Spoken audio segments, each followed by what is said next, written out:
Hi guys, welcome to another episode of Orms TV, to our weekly segment of camera news and rumors. Yeah, and before we dive into that, please don't forget to like and subscribe down below, and don't forget to smash that bell icon so you get notified of all our new content. Let's get into it.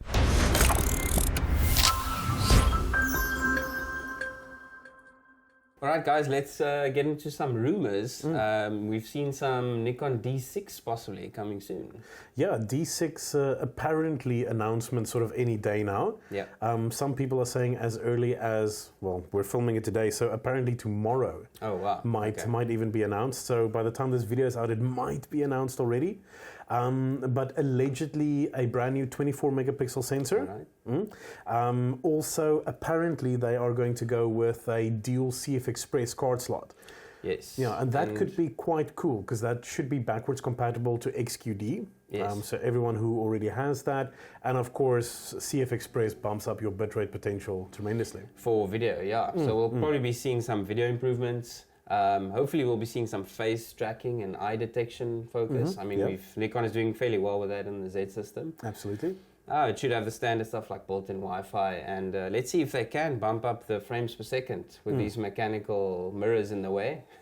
But let's have a look. Yeah, and then the other big thing that's rumored apparently is that this is going to be one of the first DSLRs with IBIS, in-body stabilization. From Nikon, yeah. Let's hope for it. I mean, it's becoming almost standard these days for IBIS to be in the bodies. I think the consumers want that.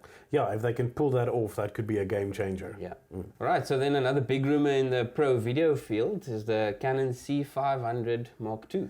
Yeah, so IBC kicks off, sort of all the shows and stuff kicks off on the 12th of September, with the actual show opening on the 13th.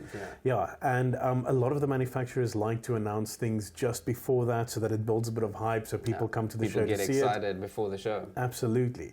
So C500 Mark II has been rumored for a while, and there's some specs starting to come out. So apparently a full frame sensor in the unit. It's going to be able to record 5.9K, 60 frames a second in full RAW, which is pretty impressive. Yeah. And then 4K 60p on the Super 35 sensor. So just cropping in a little bit, and that will output via Canon's RAW Lite. But in that full frame 5.9K, apparently Canon is going to run it at about 2.5 gigabit per second, which is going to be insane. Big numbers, yeah. Big numbers, yeah. So data storage is going to be a problem, you know, but hey, you know, that's where it's going. Got to invest in some memory cards. Absolutely. So then also a possible new flagship Sony model. We saw some Wi-Fi registration. They haven't confirmed the model yet. Yeah. But it might possibly be the A9II. Yeah, so personally, my money's on the A9II. And also the other one is the A7S III. Yeah, so a lot of the rumors out there are saying that it's probably the A7S III, but I don't know. Personally, I don't think they're quite ready yet. I think it's going to be A9II. I think everybody wants the A7S III, yeah. Let us know, comment it below. Which one, A7S III, A9II? What do you think spec-wise is going to be like? If they go for A9II, I think we'll see probably a relatively similar sort of megapixel counts. We're going to be about 24 megapixels, but probably a good boost to burst frame rate, autofocus performance, because Sony's made some big strides there. You know, coming in big improvements. Yeah, even in some of the lower models like the A6400 and that, their eye tracking and face tracking autofocus keeps getting better. So yeah, I mean, I'd be excited if they put that into a flagship, you know, like a competitor to something like the, you know, the Canon 1DX and Nikon D5 series. The only other guys that we want to talk about, a quick rumor, is from DJI. So previously we've mentioned that there appears to be a Mavic Mini on its way. A smaller Mavic. So now they've put out some measurements for it, and apparently it looks like it's going to be literally the same size as the Spark, but then once the legs fold in, it's going to be a little bit smaller, so that could be really cool. Yeah, so 4K in something that's that small in a little aerial platform. Nice. Sensor size would be similar to the Spark? Similar to the Mavic Air, I would venture. Okay. You know, because you're doing 4K 30 and that, which is very, very similar. So I'd say all the camera components pretty much from the Mavic Air, just bringing it down, smaller body.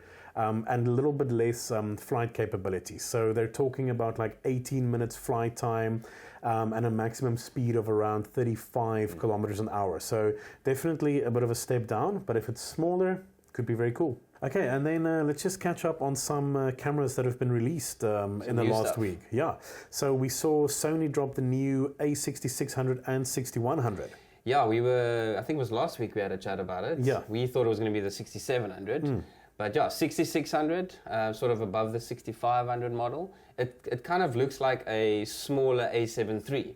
Okay. So if you need a smaller body but with a similar performance, that'll be quite a nice one to get. They've improved the battery life, the new Z battery, which everybody loves. It doubles your battery life. Okay. And it's got 4K 30 frames, the 5-axis stabilization. I think it's got Sony's new autofocus capabilities, the live tracking and eye detection. Okay. So quite a powerful little camera. I think we're just waiting on price to confirm on that, but that seems like it's going to be a very nice camera to get. Okay, so now where does the 6100 then fit in? Yeah, the 6100 is almost like a more photo-styled model from the 6600.